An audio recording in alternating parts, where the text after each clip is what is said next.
Okay, ooh, my voice is a little rough today.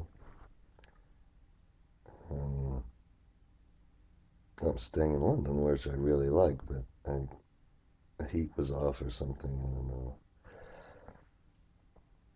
know. Something happened, and well, I'll try to talk as clearly as I can. Now, this video is about. Um, do I have generic macros open? Okay.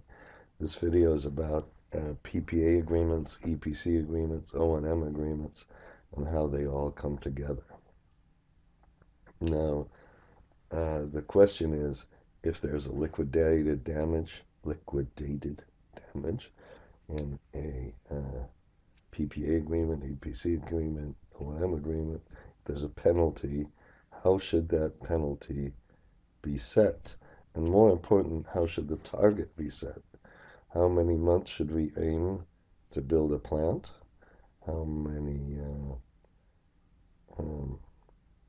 what should be our availability target, our a solar project, our performance ratio target? I'm not sure if you had a wind plant, a farm, maybe you could make a power curve target. What should those levels be? What should the heat rate target be? All of these things. I just press Shift Control C now to introduce the target. Yeah, the target. Okay. I made it really simple, kind of silly example of buying two trucks or camion or lorries. Since I'm in London, I should be saying lorries. Uh, so I want to get in this debate of trucks or lorries. I call it a camion. Now, if we really get fast delivery, maybe we could call the company who builds the trucks and say, look, I need them all immediately. In 1 month, I need them painted. I need you to get them on a plane, maybe an A380, and just put them on the plane and get them immediately. But then maybe normally I just want a front of the line delivery of these. Maybe these really should be trains. That might be a better example. The trains for the Euro. So maybe I should have said this is locomotives.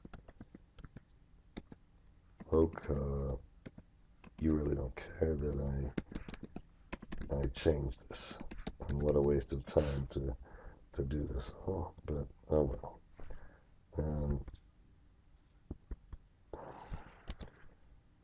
So I'm gonna replace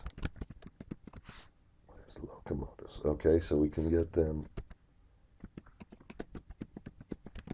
I think it does work a little bit better without that. Okay, so we can get them immediately, or we can wait, or we can put them and say, look, you can put them on the end of the line.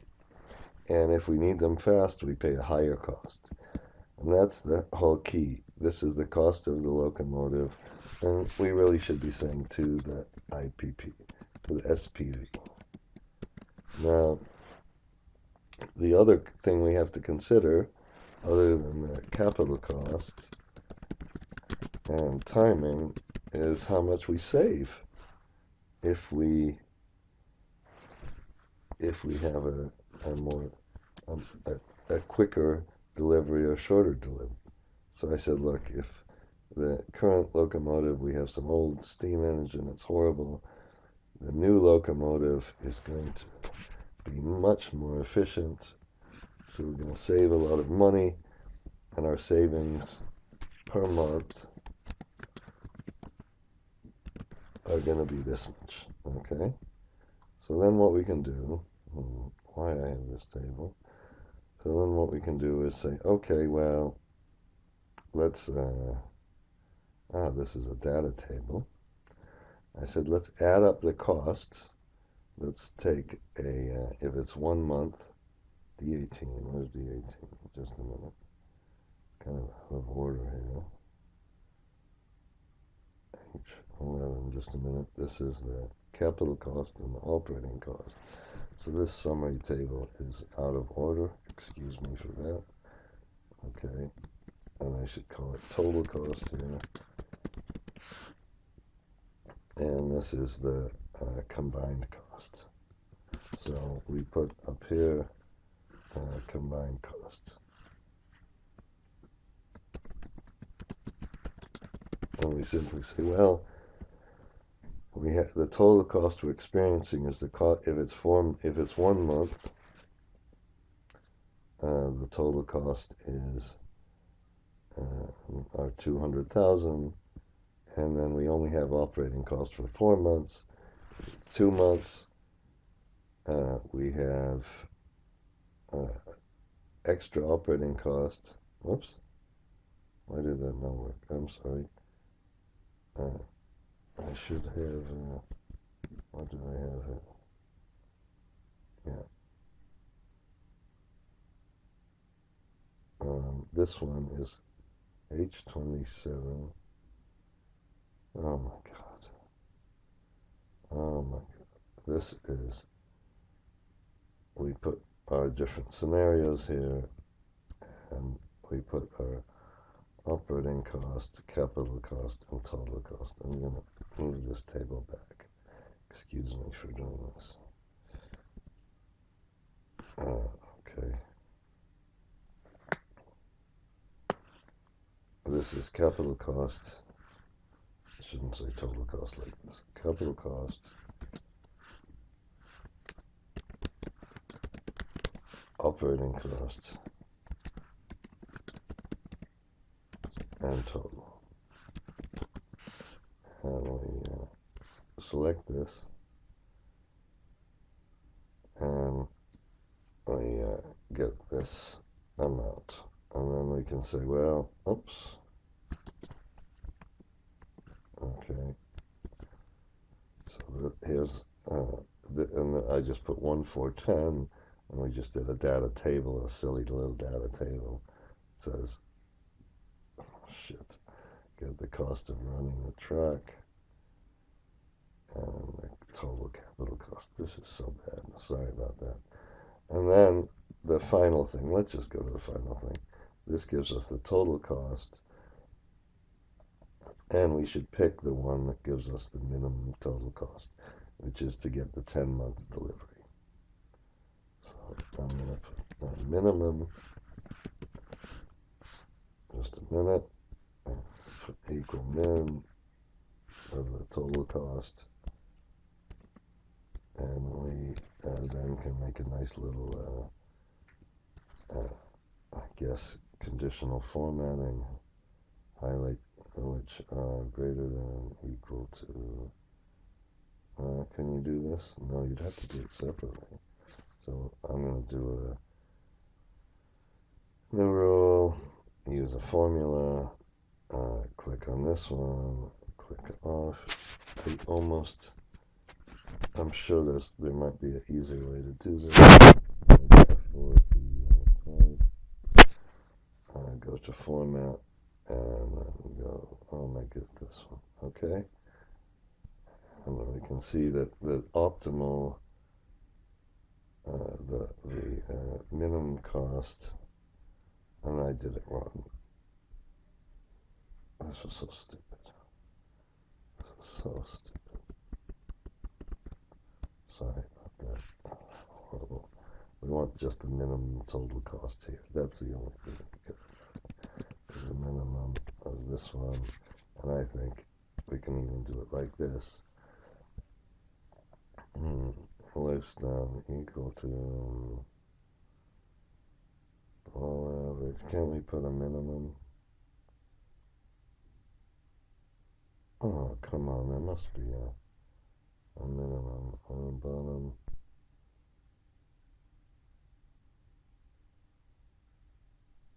Oh, come on. Okay.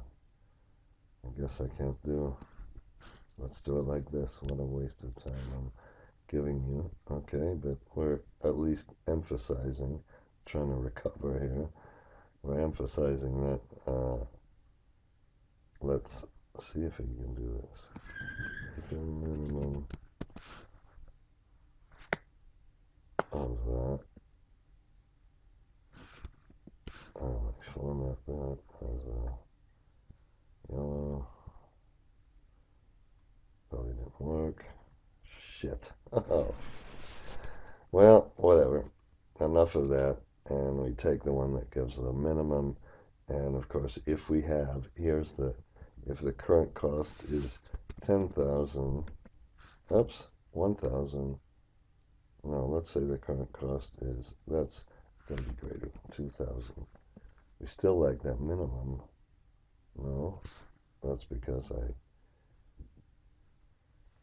didn't do my calculation options. This is almost a video worth turning off, but then we'd rather get the lowest delay, 4,000. We get this one. We start to get this one, 10,000. It's about equal. 20,000. We like to get things really fast. What was it? 6,000. Okay, I don't know what I did with my stupid conditional formatting, and I'm going to get rid of that. But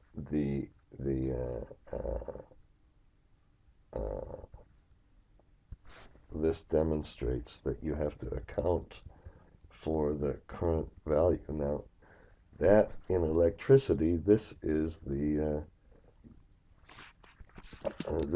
the marginal cost. And we have to somehow compare fixed cost to marginal cost. So in the second sheet, what I did is let's shift control C. We said, well, look, these performance ratios, these are in all sorts of O&M contracts, EPC contracts, PPA contracts, and we want to, especially in the EPC and O&M, I don't know if it's really got to be in the PPA contract, because the PPA contract already has a strong incentive in there.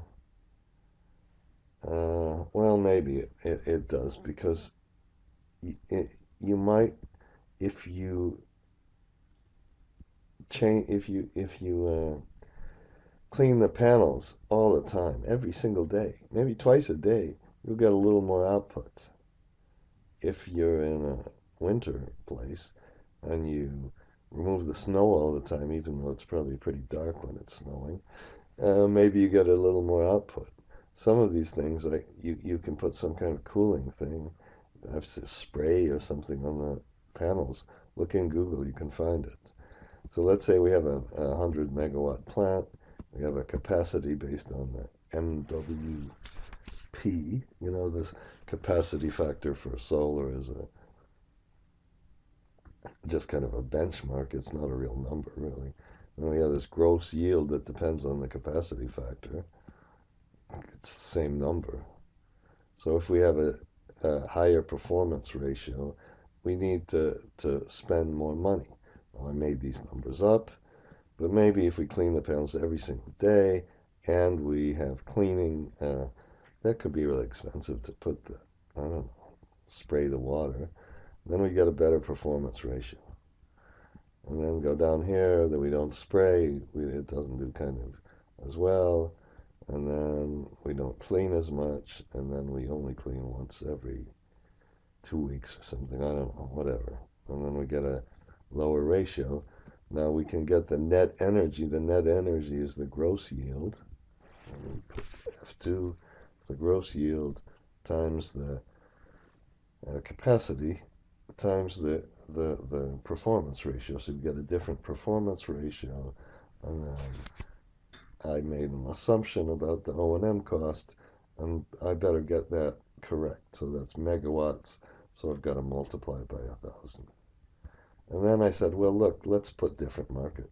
There's this place called Indiana in the U.S. where they have very low power prices, low marginal costs. They operate a lot of coal plants, whatever. Get some nuclear power. Turkey, they have high prices. That's coming down. Philippines, the same kind of thing. Maybe a typical one would be 60, and then we could than in Lagos, where maybe the alternative is running a diesel plant in your house. You have a much higher marginal cost. So the real theme of this is that the marginal cost is the driver of everything. And then, so we get a different, this time, since this is really a revenue production energy, this is a cost, we see how much revenues we get from selling the megawatts versus how much cost we get. And we should, depending on the area and the marginal cost, we get a different optimal target. So for this, in Indiana, we'd like a 82% because we have a low cost, a low avoided cost. In Turkey, we want a higher one. In Lagos, we want to go and do everything to get every little bit of energy out as possible, just because of the marginal cost. If this marginal cost went down to 10, of course, we'd be all the way down to the bottom. Wouldn't even be worth, okay, whatever. Control Z. And then we can say, we can also, so this is really the, I should put here, this is the target, optimal target PR. And this is the value of the energy. Now, when we go further, then we can put the liquidated damage. And the liquidated damage, we can, maybe we'll express this as a USD per percent PR. Okay, and we go to the liquidated damage, and we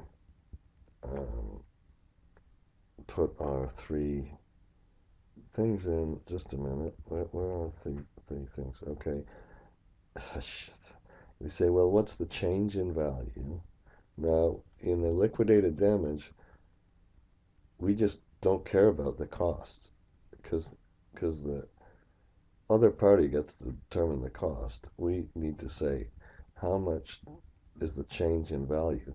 So if we have this as our target, we want to say, well, if you, here's how much it costs us as the off-taker. I don't care about your cost.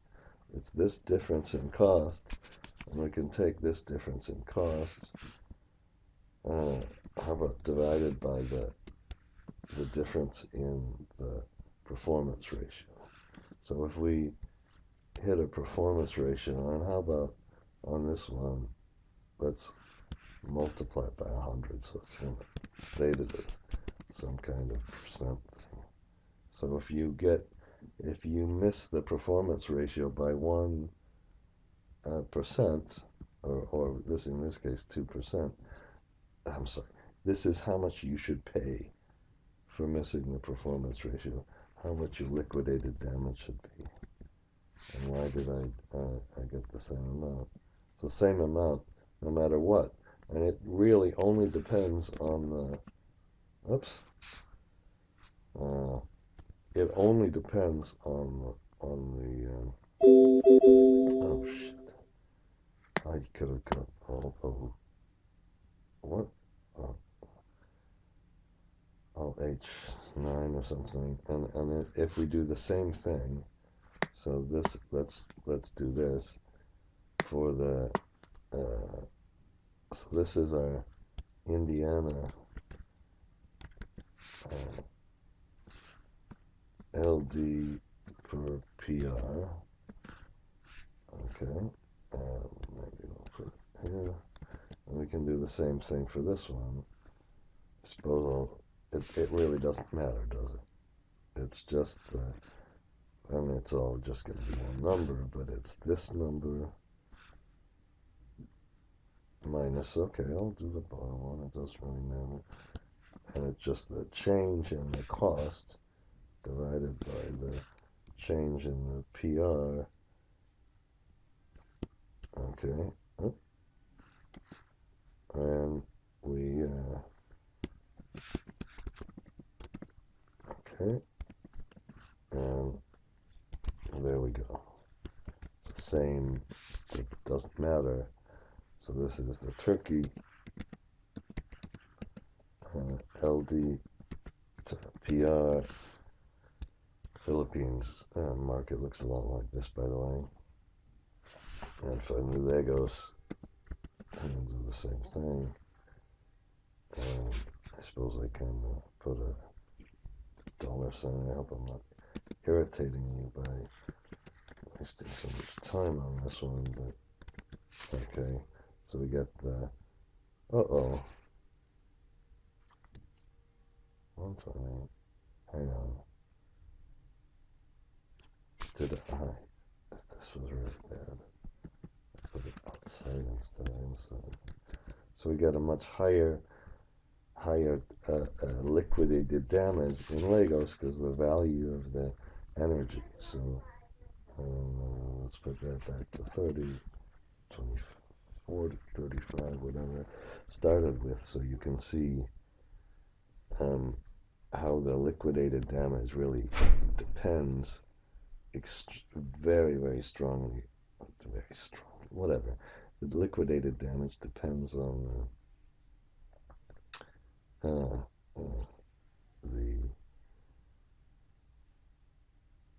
avoided cost. That's why we're going to talk about avoided cost a lot. That's why you need to understand avoided cost in your analysis. Okay. If you can't get the energy, by the way, from the solar panel to the company in Lagos, then our target should be we don't care about anything. So this could change dramatically depending on transmission. Could change when you get new. If Inga, oh, I hope Inga plant gets built, and then maybe we get a tiny. We Africa could suddenly change. We could get low cost electricity. Okay, that's enough of this one.